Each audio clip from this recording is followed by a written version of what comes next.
Greetings, market rebels. Welcome to this week's macro measure video combined with the formerly known as sector situation video.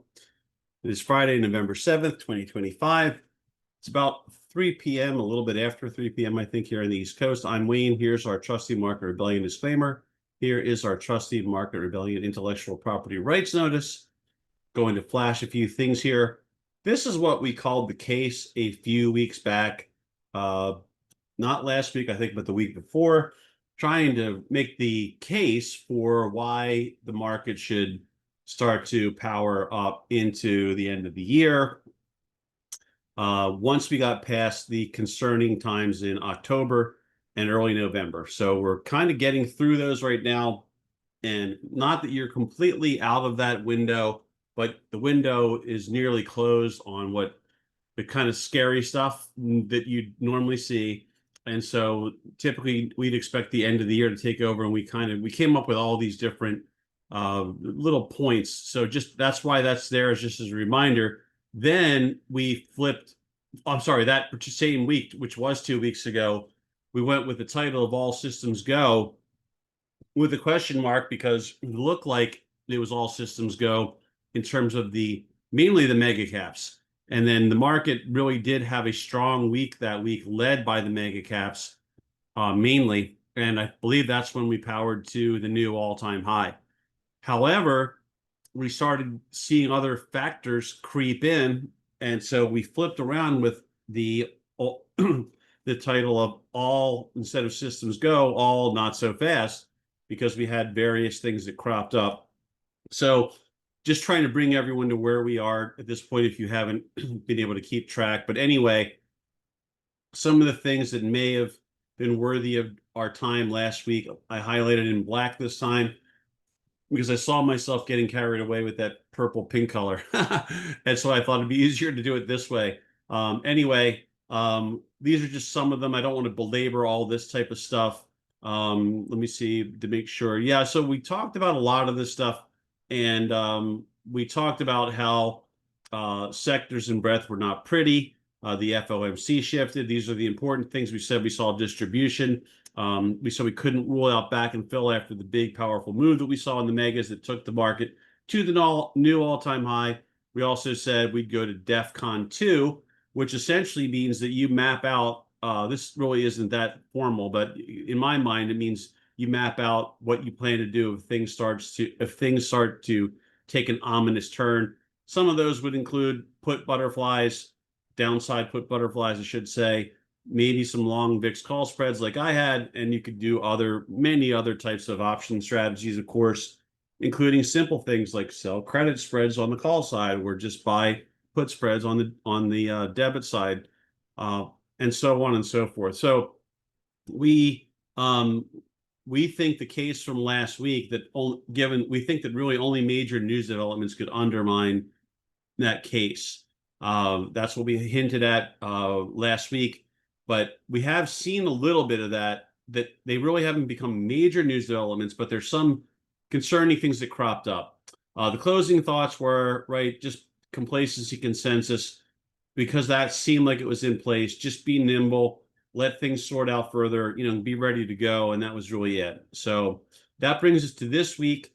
And I think I'm going to try to cover this as quickly as I can, and then we'll get into things. But I might depart from this at any time. I really expect the next 45 or 50 minutes to be crazy all over the place. Once again, it's very hard for me to really cover things the way I'd like, just because of the time constraints that I've got on me right now. And I'll just do the best I can to share things in a timely fashion, and hope that they help some folks out. I still think it's super interesting right now. I'm still leaving this up there. Did the market get ahead of itself?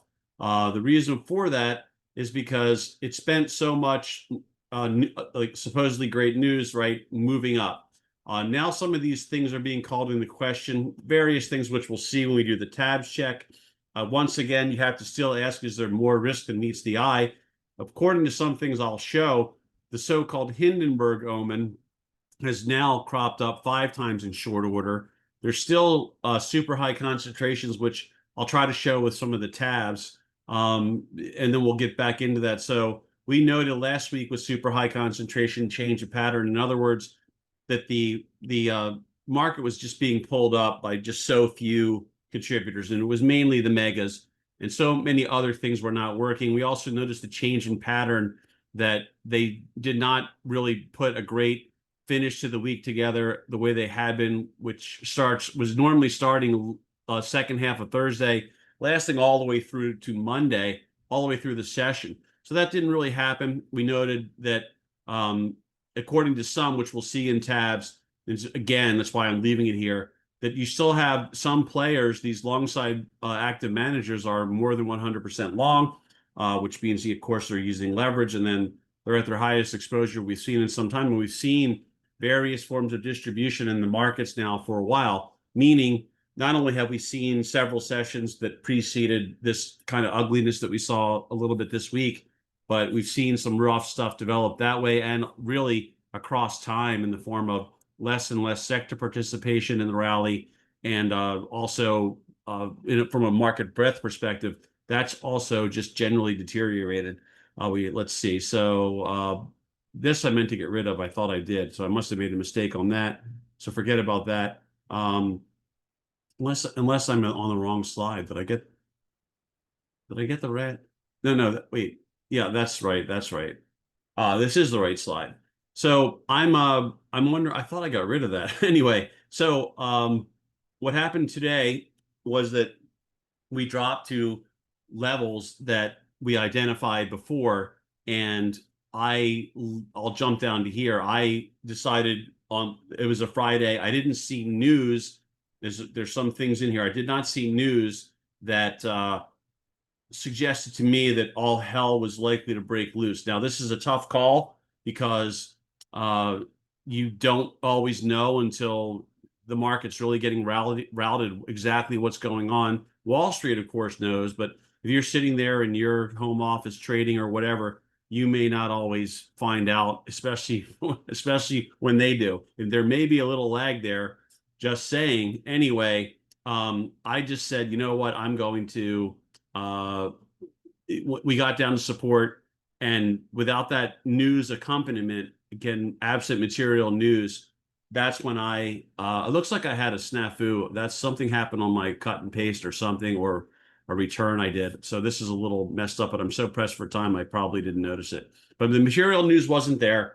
And so I just said, I'm going to sell out these VIX call spreads because I got a good pop this morning, and I thought I'd rather reestablish or have to go in again later today rather than hold on to them and have them do the typical, use the support level, create the short squeeze, maybe even float a rumor to do it. And then, Friday ends and I regret it. And then maybe news develops over the weekend. I'd rather just my thought was I'd reestablish later if I had to and just pay a higher price or something to get back in. But so far it's working because they're first time on support. They seem to be holding, at least before I got away from the charts, they seem to be holding and trying to put together a squeeze. So anyway, for this week, I'm just going to say, look, the market is oversold at this point. The uptrend is still intact. So I think more than likely without news, I would, news neutral assumption, I would think there's a bounce attempt that starts to unfold. That unfortunately was my thoughts, and that's why I acted the way I did earlier today with my VIX spreads. But apparently a lot of people felt that way, and then the squeeze has ensued. Now, this bounce, you don't want to just call it a bounce dismissively, because what could start as a cheesy, orchestrated, run-of-the-mill, the gang doing the gang things type of a bounce could easily stretch into an end-of-the-year move, and then more because of all the factors we listed with the case a few weeks ago. Okay, so I don't want it to sound like I'm just calling for a bounce, that I'm expecting a complete rollover from there. I don't think you can rule either one out just because you don't know what news is lurking and what could develop next. And there's some signs out there that are concerning. So for that reason, I would stay at DEFCON 2. The wheels almost came off. They staved it off at the very least, it seems like, for today, for the end of this week. And this is what's looming. The seasonality really starts to kick in soon, in theory, in most years. And so the support is held. The trends are up. bears are running out of time. That's the story right there. I would still have those maps in place just in case. So I'm not saying that the sell-off is over. I'm just saying that for now, right, let's see what happens. And that's really it. That's really the plan. if you read down here, this is pretty much what I'm planning on doing. I'm just going to wait to see what happens from here. Now that I'm kind of in probably one of the more neutral positions I've been in a while with it, where I'm not really carrying that much at all. Anyway, my thought, this thought that I want to share is that, look, if everything's going to be wonderful for a long time, the way a lot of these folks will argue that it will, when you start seeing these signs appear, do you really need to be fully exposed at all times? And that's the little sort of seed I would plant for if and when there's another round of selling or there's a future correction, that you don't have to have your full bet there the whole time. It's okay if you put other things on. Those things don't do that well and your longs are still doing well, and then you realize I need to take this hedge off. The market's fine. But there's no reason, nothing stopping you, right? If you decide maybe it's time to be prudent here when I see market conditions starting to deteriorate. They don't always lead to major breaks, but they often do lead to a pause. And you can basically, right, if you decide to do something about it, you can reload or you can unhedge if the hedge paid off, like it did for me today, where it bounced strongly. And you could get out, right? You just get out and say like that's cushion that gain cushion me against losses and other small things that I'm in that are longs, right? So that's all I really did. So now I'm taking my shot at just basically being mostly long now, in a very small ways on just rinky-dink smaller stuff, nothing really big. And I'm just going to wait to see how things play out. So on that note, I'm just going to stop with this stuff. We'll get into everything else. And mainly, I'm going to go into the tabs check right away. So let me just do a stop share if it allows me. I'll reposition quickly here if I can. And then I'm going to bring these tabs over, and I'm going to ask for forgiveness ahead of time because you will see that there's quite a few, but I think it's worth it. And not only are there quite a few, but there's quite a few, but I think that they are, I want to make sure it's sharing properly. There's quite a few of these things, but it's maybe just worth noting, right? Just to see what's out there. We haven't done it in really a long time in an extensive way, but there's a lot of stuff out there that I don't know if the average person who's trying to trade around their normal schedule really has seen all this. But there's a guy, this Henrik Zaberg guy, he's fairly well known. He's got a track record, so on and so forth. He's arguing that because there's been a lot of discussions as to whether or not consumer sentiment matters. In his camp, it still does. In other people's camps, they're saying studies are showing, as of today's cocktail hour, studies are showing it doesn't. I'm not strong on it. I'm not going to, this is not my area, so I really can't say, but it is worth noting that this is probably your second lowest level on record, right? So that just gives you the state of the consumer for whatever that's worth. The situation is concerning enough that NY Fed President John Williams says that the Fed could soon return to expanding its securities holdings. So again, something's going wrong, and you might say, well, who cares? Because the Fed's going to come in and come to the rescue again. That's not a bad way to look at it, right? I mean, unfortunately, that's where it's gotten to, where every time something gets, every time there's a real problem and people need to face the consequences of a market-based economy and risk-taking, someone steps in and removes the risk side, and that's why we end up with these overly speculative situations that we do at the rate that we do these days. That's a whole nother video by somebody who's got more time and information to share. But here is Lance Roberts this has really become about AI. So basically, if it weren't for the AI situation overall and all things that are related to it, you would be in probably really rough shape. So that's masked, right, the real problems that are out there, because the stock market is just literally, right, days removed from a new all-time high. So in the face of that, now you could say, well, the market is not the economy and so on and so forth. And I agree. just saying in general, right? In general, people think of it that way. Where's all the earnings growth coming from to support the valuations? According to Lance Roberts, from 10 stocks. 10 stocks. So part of what we've been talking about, the magnificent, whatever you want to call them, right? That's where it's coming from. And I'm not going to get into all that. That's not my thing. So here's the percent of stocks from Lance in that prior post, outperforming the S&P over the past 3 months. So it's getting rough. Could be a buying opportunity for that reason. We'll see, right, if it holds together. The case without, again, I would say that without news developing that really is serious, I think it probably is a buying opportunity because of the seasonality factor, the buybacks coming online, all the stuff we covered a few weeks back on the case slide. The 4 Hindenburgs became the 5 Hindenburgs. So I'm not a Hindenburg expert.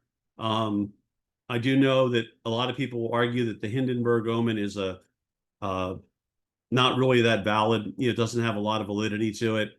But I'm just putting that out there that these are things that you see from time to time, and people ballyhoo them. Normally, right, you would think it's not good, but I don't know about the track record. I really can't say.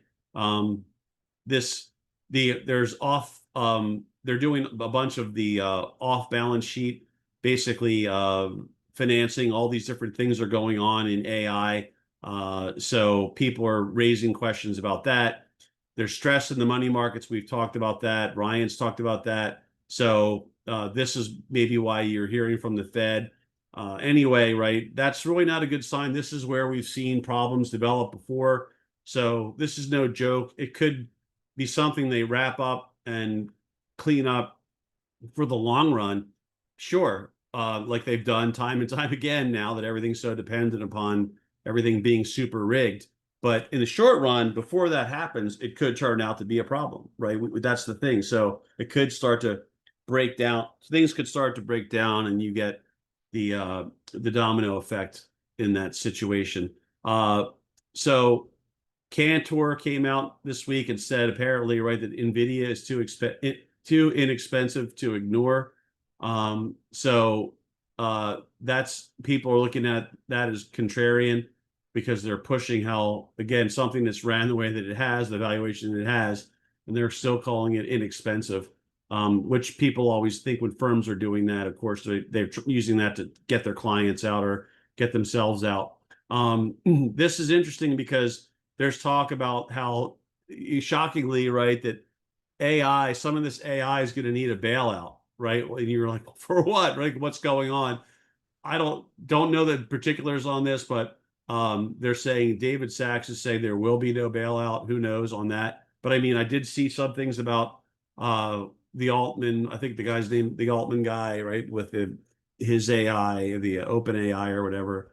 I forget which one. I just literally, my head's spinning, but yeah. So anyway, I saw that, and they're trying to go to market now and get financing, trying to get things locked in, hope the government backstops them, because he sees that they're seeing that it's not as easy as it was a little while ago to get backing. So that's another problem people think are developing. Most layoffs in 22 years. You can see the stats right there. American household debt at record levels, but people are spending off the cliff. This is the one I was just referring to. Government guarantee. They want government guarantees for financing prearranged bailouts, right? It is kind of remarkable. Anyway, supposedly there's going to be a bunch of financial frauds about to be exposed to the public, according to whoever this guy is. Can't vouch for the guy, just saying. If that's true, right, that often creates problems. That kind of thing where people realize they rigged a lot of things, and the valuations on rigged stocks were never really, don't know the particulars, just never really should have been where they were. That kind of thing. I've seen that before, so I'm showing it. You got Peter Schiff, who is Peter Schiff. I'll just leave it at that. But he's noting, right, the job cut totals and how they're spiking. You've got this argument from Sentiment Trader that the NASDAQ strength is just a facade, potentially. a rare cluster of internal warnings. He's citing Titanic syndrome, Hindenburg open, how this precedes poor performance in the Nasdaq and S&P. The 1-year win rate drops to 40%, and he's concerned about it. So I'm sure he does a lot of good work. I've seen good stuff from him over the years. I'm not a subscriber, but the point is that, yeah, I mean, that's why I don't have all the particulars that he does, I'm sure. That's not the only thing I can focus on, unfortunately. But yeah, anyway, the point is that he's seeing things. And I just feel like when you see the market sort of take on the complexion it has that we've shown with the sectors and breadth in our simple way that we do it in these videos, it's, I think it's concerning. I mean, it's not like it's the end of the world yet. The trend is still intact, but you've got to take note of that, I think, and just, again, I think modulate, what you're doing. That's my approach anyway. So the U.S. is 53% premium to the rest of the world, according to Lance Roberts. Consumer sentiment, again, we already had that one. Most job cuts for any October in 2 decades. Comes with AI adoption, softening consumers and corporate spending. Rising costs drive belt tightening and hiring freezes. So again, not really a wonderful situation. This is another, Derek Thompson's got this one. His reading is the first 9 times we're during recessions, the 10th time is right now. So it looks like, right, that there's problems, right, that were historical things. But again, if they can keep wringing out profits with all the things they do and the big dogs in the indices, they can mask this over just like they have the economy itself, right? So it can get worse and worse and worse, but the market, because of the way that things are weighted in certain ETFs, indices, whatever, it can keep going. But you've got other things like this with the Schiller PE now higher than it has been 90% of the time. So these are historic measures.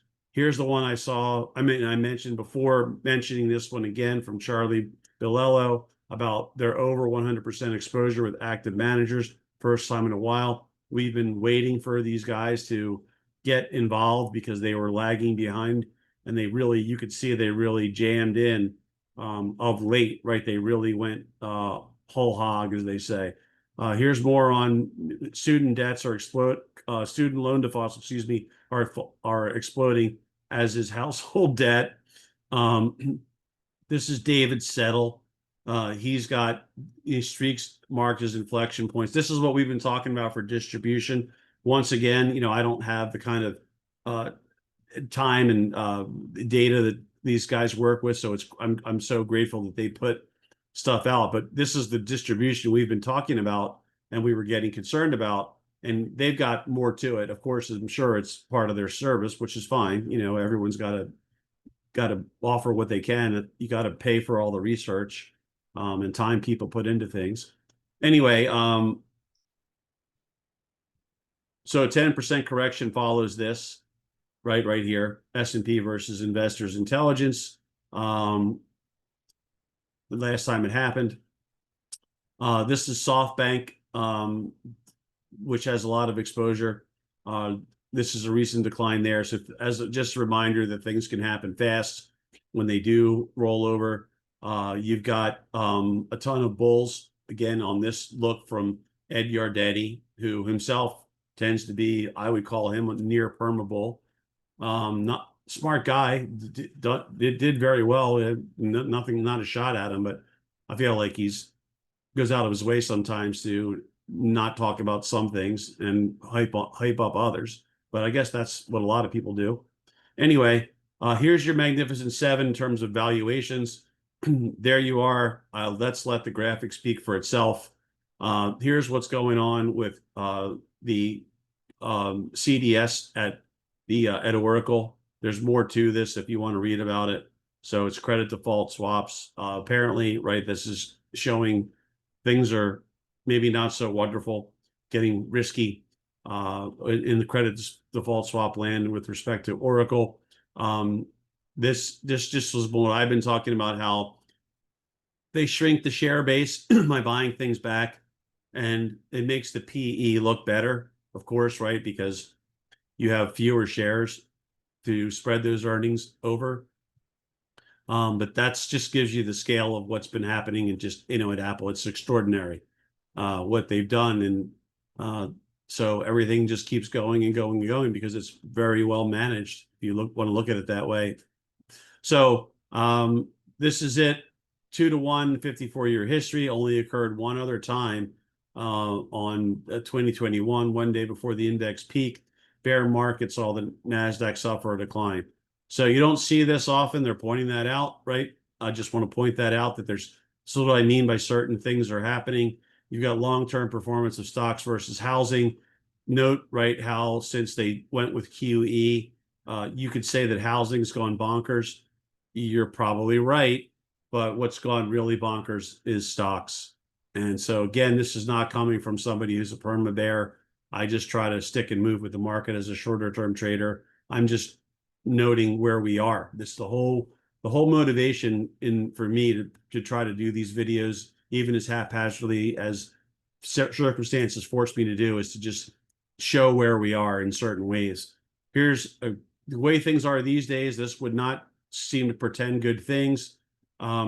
Worst year since 95 for home. So you could home sales. So you could say, well, that's good because maybe from there, right, we start going back up again.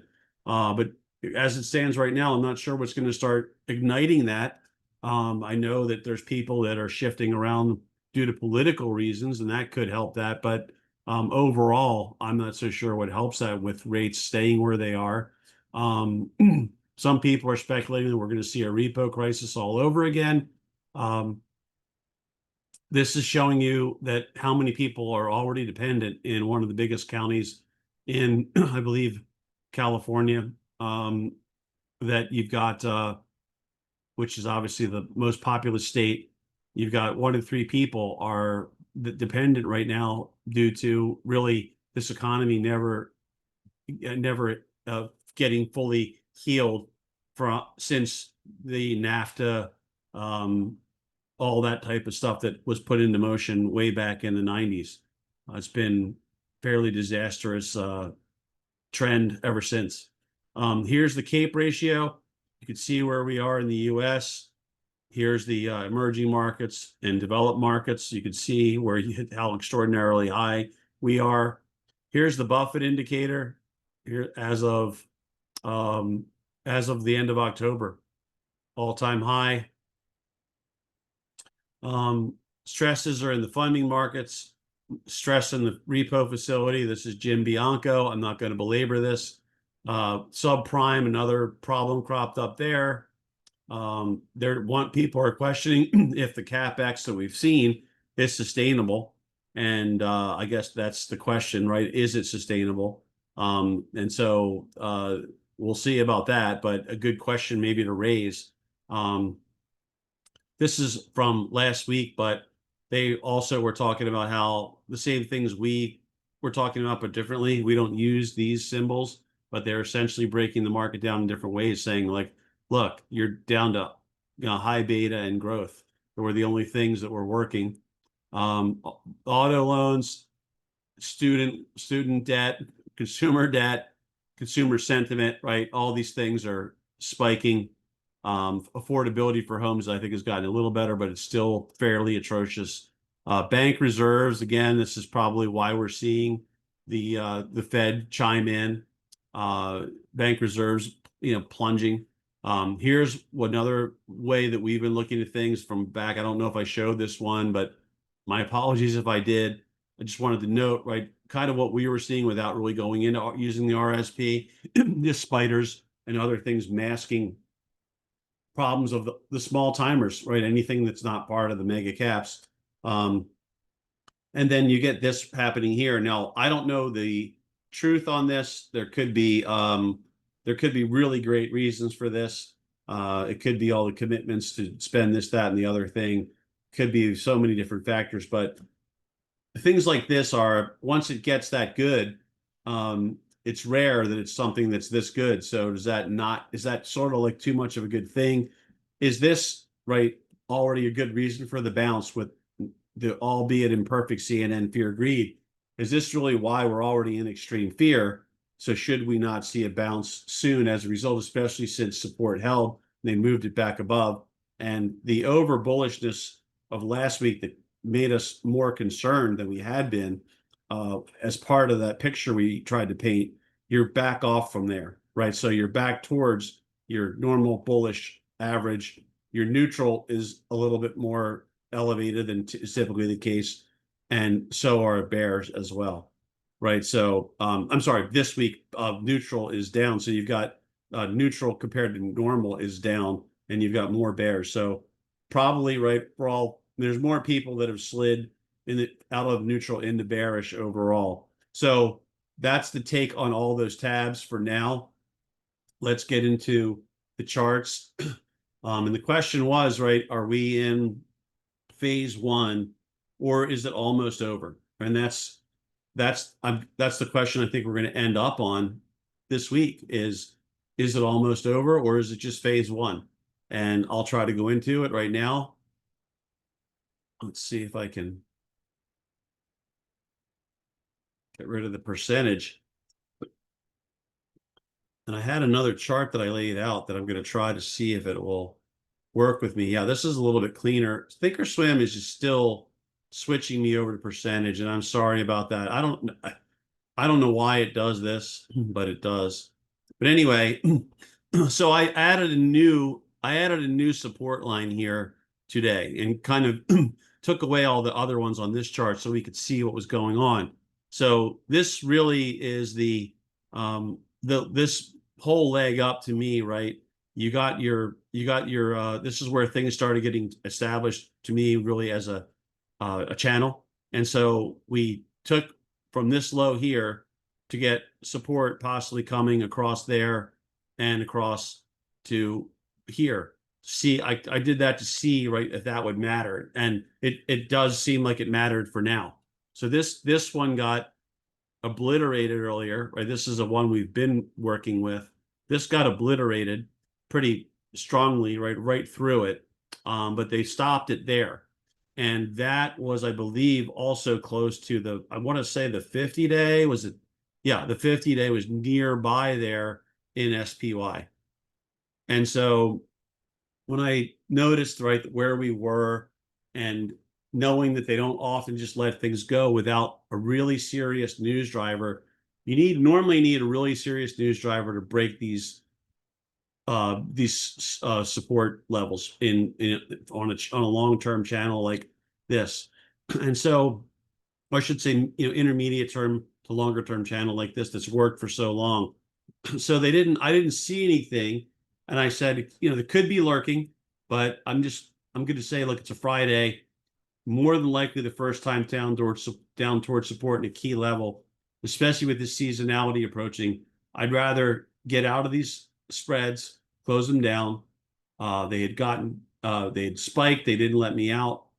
They dropped off. I got hurt when it got dropped off, and then it jumped back up again to the VIX. So I used that to get out and just said I'd rather get back in or today, or if it was really ugly, or I would wait and see what happens next week. And so clearly they're trying to put this thing back into the channel that we had, this channel that we have the line on for way back when.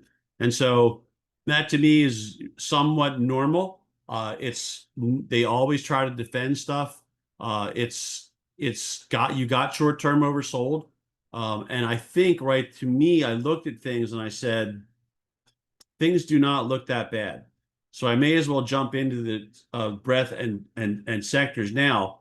And you could say, well, how can you say that? But there's a lot of things, right, that really didn't break down that much more. So XLB got most of the rough stuff happened last week, didn't really break down that much more. You slid down further here in XLI, but it really kind of just caught down to some of the other sectors because it held in there better than mostly all of them.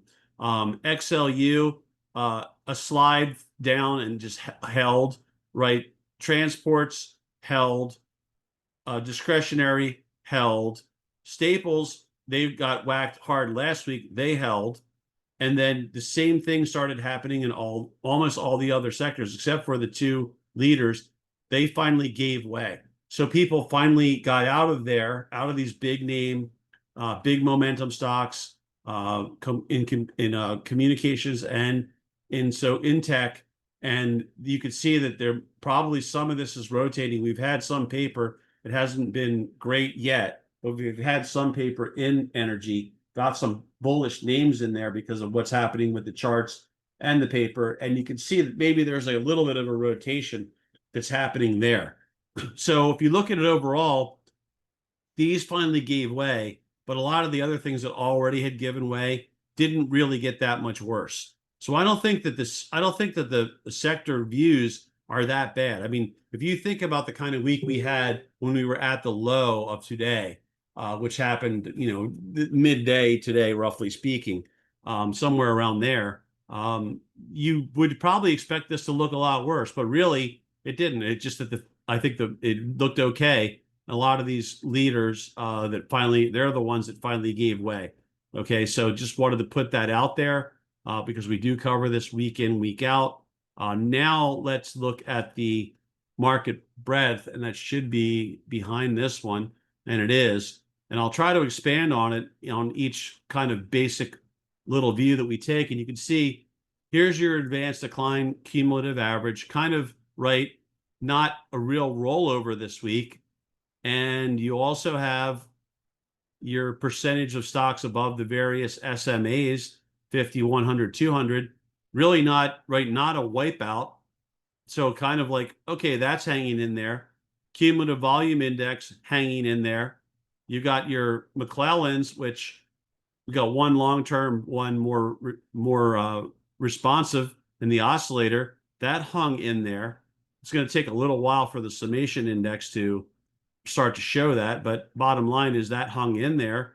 There were certainly in terms of new lows and things like that, it definitely was a rough week, no question about it. And that's probably where you see in terms of your 52 week and all that, that's where you see the probably most glaring stuff. But I don't think, again, I'm saying that's not that bad.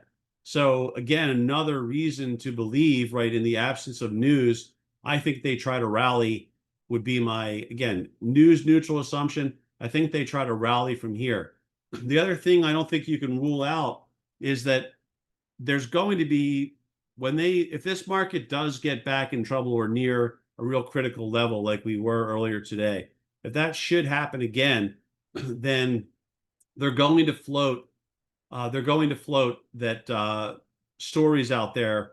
You'll see rumors, is my guess. That'll be that the government, if it hasn't reopened, will reopen. And of course, if that happens, that's going to be used, even if it were not a good thing. Let's say you think it's a good thing that it's closed, for example. But even if it were not a good thing, it's more than likely going to be used as a great reason to short squeeze. And that's, a lot of you have heard me say this many times, but I really think it's very hard to be a bear. I know some people think it's easier to make money as a bear on the downside, faster. That's the argument. And it's true that markets do fall faster when they finally do. But there's so much that you have to go through to win. There's a lot you have to go through to win. And these things can happen very quickly. And so I find it to be very difficult versus just trading in a bullish uptrend that sustains, where you're not really under that kind of pressure as much. But anyway, I think what we have to see, if this rally that I think is likely to continue, or at least want to try to continue, if it does, you have to see, now that you're below the SMAs, the 20 being the blue, the 15 being the red, 10 is white. Can we just power right back up and through? Can we come to where there's sort of a little bit of a short term, let's call it 680. There's a little bit of a short term flat line maybe starting to form there. That's right near the 10-day anyway. It's 679.78. That's probably what I would say. Can it get through there and hold above there? This is very premature, but we don't have a lot of data to work with. So what we have to do is take a line from here to there and extend it out in time. And then we have to see where that would take us. And that's, if you think about it, if that takes 2 days to happen, it's going to put you right about there anyway. So if you can get above, let's just call it 680, just to have an easy round number to work with. If you get above there and you can hold, then I start thinking, right, that you're really set up now for that seasonality to kick in. And remember, it's going to be aided by buybacks. And if they do get the government back online, from what I understand, there's $1 trillion waiting to flood into the economy very quickly. That's not what it used to be, of course, because they've debased the dollar for so badly, and that's why everything's so damn expensive for so many people, which is really tragic and criminal, but that's what they do and have always done, I guess, since the Fed got its clutches on the money supply 100+ years ago. Anyway, that's still going to be stimulative, I would think, and help the cause as well, right? So if that money starts flowing again. So that could be something that really ignites that bounce, and that bounce could sustain because of all the other factors that we talked about that were part of our hastily, we had that hasty amassed this stuff here, all the things about the case, right, that were there. So they're talking about QE again, the end of QT, all that type of stuff is set to happen. So again, I would stick with the old trend is not, very simply, trend not broken yet. Number two, probably the most important thing is trend not broken yet. Number two, seasonality and all the case stuff we covered is all there, like on the table, queued up, ready to go. You've got to play what normally happens as long as the technicals are supporting it. You've already become short-term extreme on CNN, even though maybe it's not a high quality indicator. It is what it is.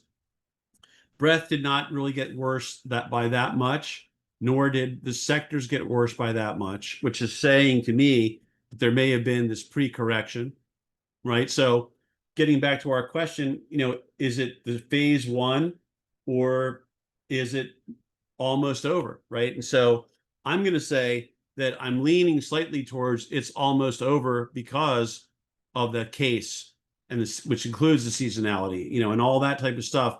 So I really go back to where we've been for so long, which is stick with this trend for now until you see these warning signs crop up again where we're threatening levels.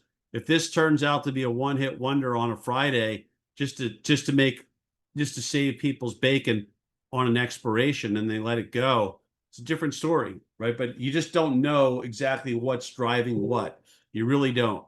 And there's so many things that I think right now are lurking under the surface that should be covered in a big way by financial media and TV. But unfortunately, because they're not serious and they babble on about things these days, you don't get that coverage. I really think they should be so much, I've always said this, they should be so much more focused on the risk side of the equation, because people get caught off guard, and that's the thing. You could do so well trading and investing, and then if you go to sleep a little bit at the wrong time and you don't take something seriously, they can really rip your gains back from you very quickly. And I think anyone with experience knows that.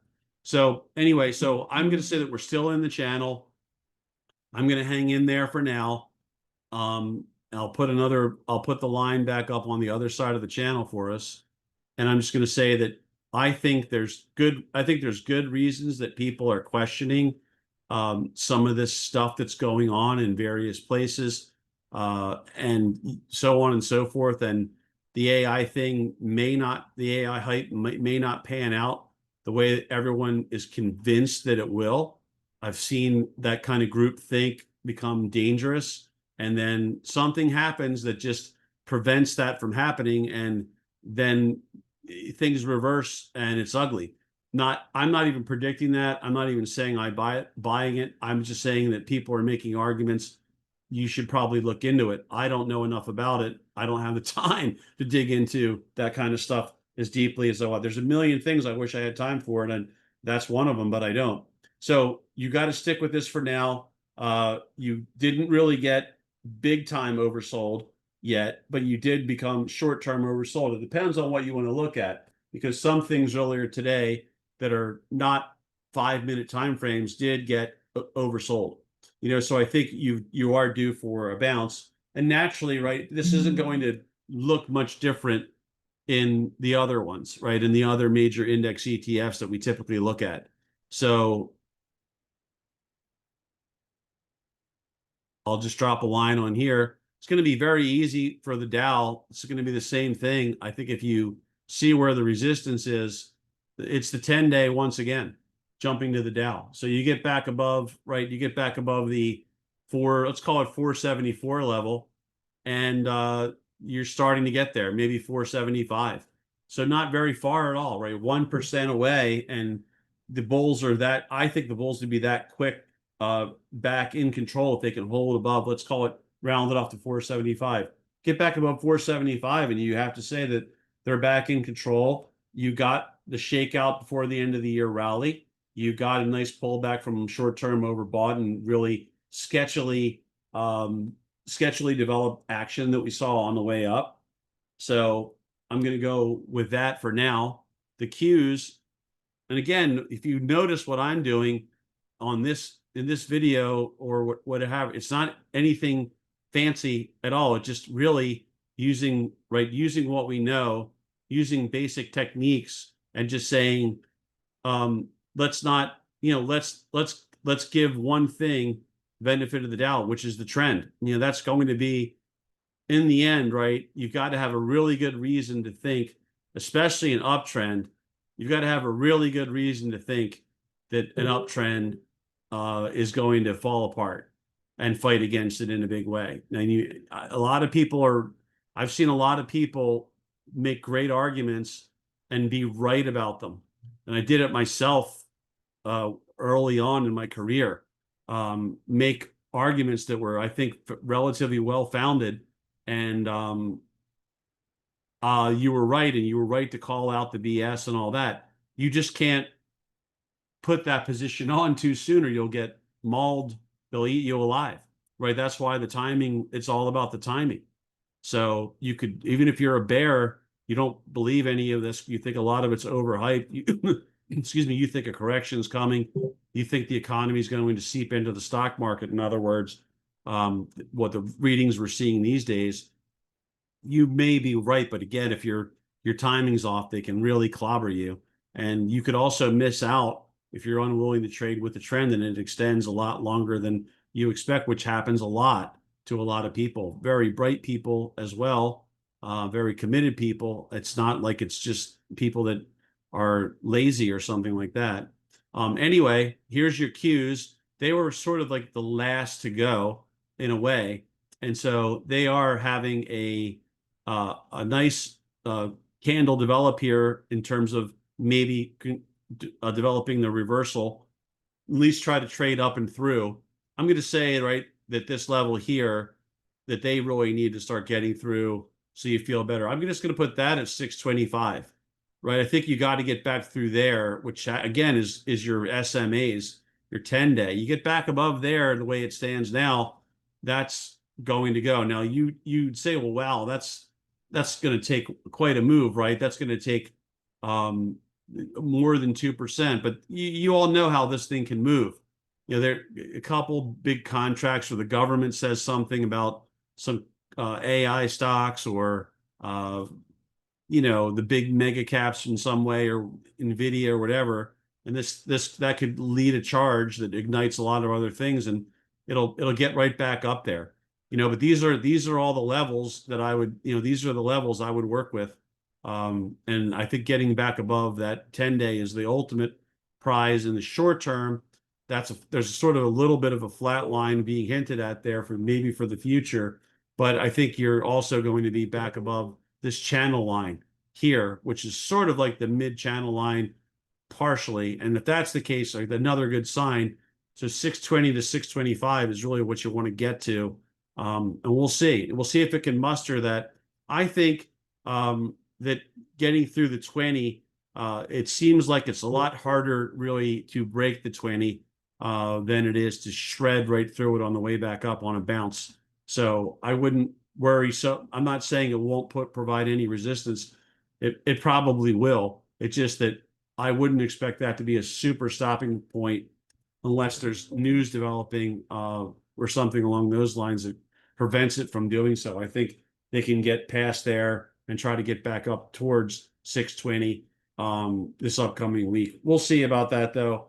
But until you break down below really the 50 today's low, either one, both, you got to close below there. Then it starts getting scary in a bigger way. You know, we've said this time and time again. So I've said it during webinars this week. It's really not a panic situation until you really start breaking below there because it's so widely followed.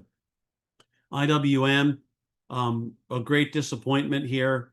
Not that I was long it, thankfully, no. Just this is one of the signs we were looking at, but it really can't surprise us that IWM has pulled back as much as it has. Reason being, obviously, that small caps, not the mega caps, not where all the profits are being made.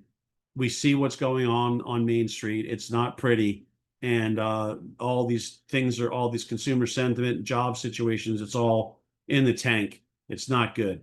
So with that being the case, right, you're seeing this kind of a big pullback here. And so now that's got a lot left to fight its way back through. It even has the 50 in gold, and then all the other shorties are rolling over that we've talked about. So I'm going to do the same thing that I do here. I'm just going to drop a line on here for us. Probably have to cut through the one candle to get the best fit like that. And, you know, so yeah, you probably, wow, that's a tough one. Wow, because there's so many different things that work there. You know, I don't think I'd feel comfortable saying that we're good if we get above that resistance line. Just the way that these SMAs are and the way there's a flat line there. There's kind of was a fib there on the 100%. I'm going to say that, no, I'm going to say you're going to need to get back above the 20 here and hold. That's to really start feeling better. 245.79. So it's only a couple of percent up from where we are, but that's going to need to get up there and hold.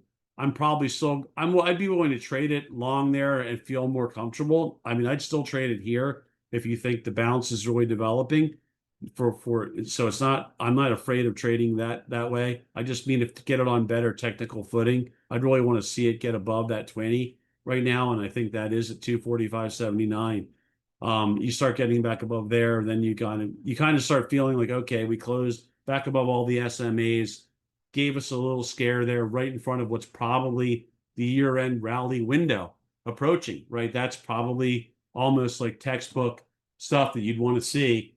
As a technician, you would love to see a shakeout move right in front of where you expect there to be a rally and then the market to reverse and start rallying, because that means they did shake out a lot of people. There's going to be a scramble, you know, and you notice that and you get back in. So I think for now, again, this has been underperforming the other three major index ETFs, but it's also not looking horrendous yet, given how far they've brought it back. So let's take a look at other things quickly. You'll see how much the VIX backed off. And I'm feeling lucky right now because I had no idea if news was going to come out. But luckily I did what I did when I did it.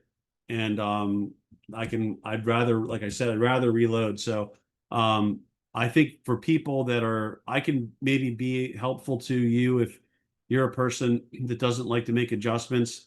I think just where the cost of transactions is so low relative to what it used to be. It's so minimal. I think there's nothing wrong with adopting the mindset like I'm going to do this, and if that's a dumb decision, I'm going to fix it. Right? And that's what I talked myself into a long time ago. Like, do what you think is right at the time, and then if it's a bad decision, reverse it. Right? And if it's a good decision, then leave it on. But rather than sitting there not doing anything at all and letting a situation potentially worsen, right? So that's what I do. I talk myself into that. If I had time, I would do it, you know, a lot more than I do, but I can't do that often during the trading day, not on every trading day. Today was a strange day in that there may have been a lot of apprehension because we did not have a lot of paper through most of the day before I started to get a little prep time after cocktail hour and then to record the video. So I don't know if Ryan and company have put a lot of stuff in since we got started with prep and a little prep and then recording here.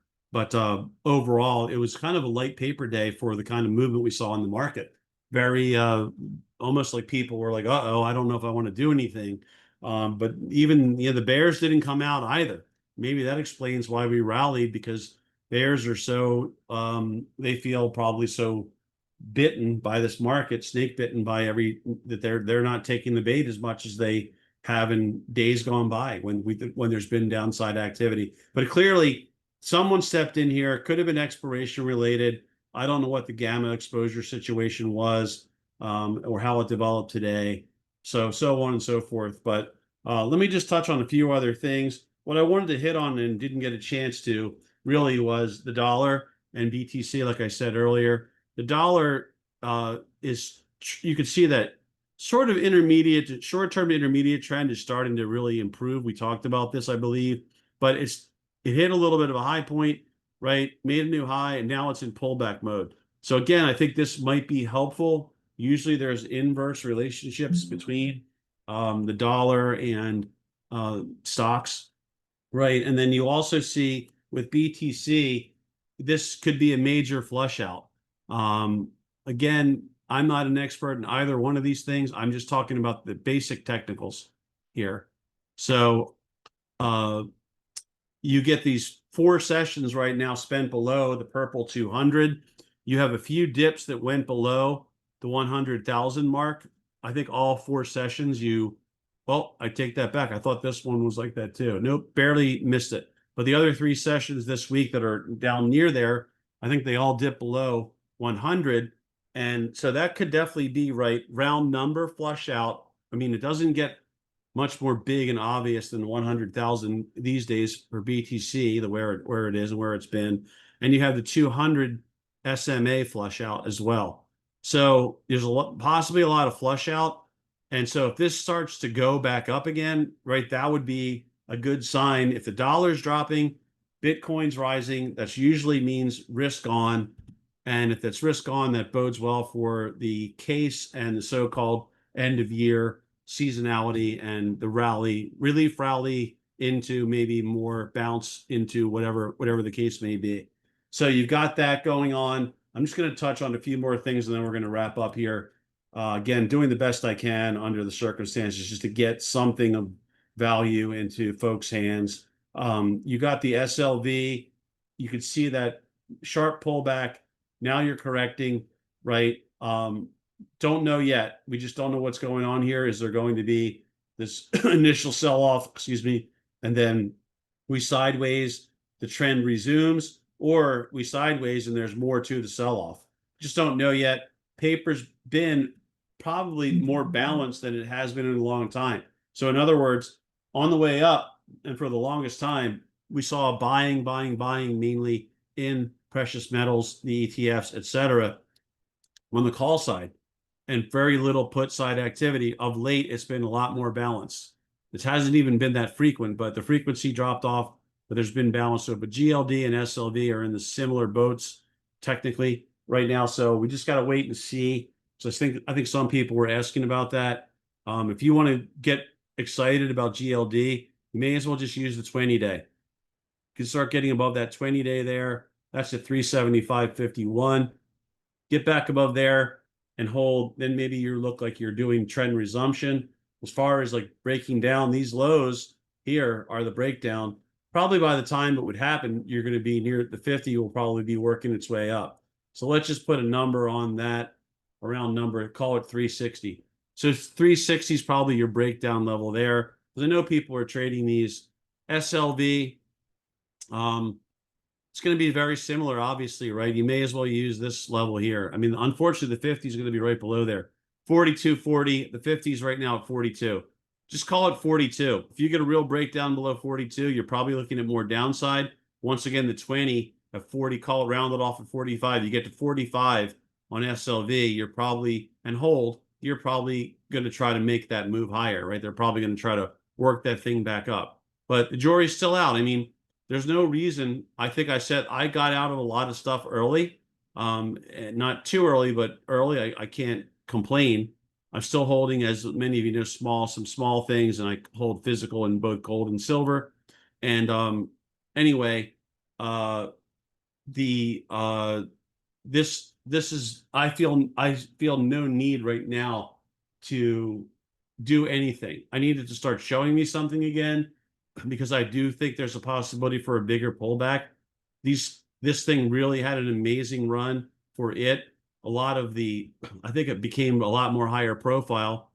And so I think the public got involved in a big way late, which happens a lot to markets that are not that widely followed by the public typically. Something like this, for example. So with that being the case, I'm willing to say there's a possibility that it goes down. It doesn't mean I think that the long-term story has changed or anything like that. Like I said, I'm planning on holding my physical. If I ever decide I'm going to liquidate that stuff, I'll definitely try to mention that in the video, if it matters to anyone. But I'm just believe in having that kind of a hedge on, and especially in times like this. So I bought this, this was like 5 or 6 years ago when I went big into it, and bought land and everything like that, which is not something I always do, but I just felt like it was the way they were doing things with inflation and so on and so forth. I just thought it was a prudent move. Anyway, those are mostly everything we cover. There's really nothing here to belabor, I don't think. I'd love to see things get back on track. Um, and I think there's a real possibility they will. Given what they did here today, I would think it's odds on they try to extend this. I think the only way this thing doesn't extend is if it turns out this was expiration related, where they got people squeezed back to like a strike where there was a high concentration of maybe a massive straddle at 670 or something like that, or 671. They wanted to erase that, or there's really tough news that develops between now and Monday. Otherwise, I think they try to take this and run with it a little bit further, and that's when the rubber will meet the road, in my opinion. Doesn't mean you can't fall out of bed Monday, of course, on news, but I think in most circumstances, this thing tries to power back up, gets a little bit further up here, and then we see what it can do. We see if forms of resistance hold it back and prevent it from, really powering up and through. And remember, this could all get erased very quickly with the government reopening. I really think they're going to use that for at least an overnight futures or morning futures jam job if it happens. If it happens. So just keep that in mind. That's another great reason why you should be very disciplined in your position management, because you don't want to get caught off guard. You might be holding out for a little bit more, but if you have a nice run on something, if you're a bear, and especially if you have a nice run on something and you catch it, there's no reason, right, that you've got to go for the gusto completely, knowing that's looming out there. So we'll see. I'm not predicting that either because I have no idea. I'm just saying you got to factor that in, that thing's looming. At some point, we do know the government will likely reopen, right? So it's out there. I would say 99% chance, right, or higher that happens. You would think. So that's going to happen at some point, 99% of the time. If that's the case, you just have to be prepared. And I think the best thing is your discipline. You just keep your rolls going, your trims, or just, if you want to be just a roller, be a roller. But just that'll help you take those profits in, stay in the trade, and not get smoked where you give so much back. So on that note, I'm going to wrap it up. I hope that something I shared with you helps you out this upcoming week or some week in the future. And let's hope that we get some good trading back, because October was not that great. It ended with some good trades, and then November's been okay, but nothing special, so far a weekend. Let's hope we get some really good trading, finish out the year. Everyone take care. Have a great weekend. Thanks for tuning in.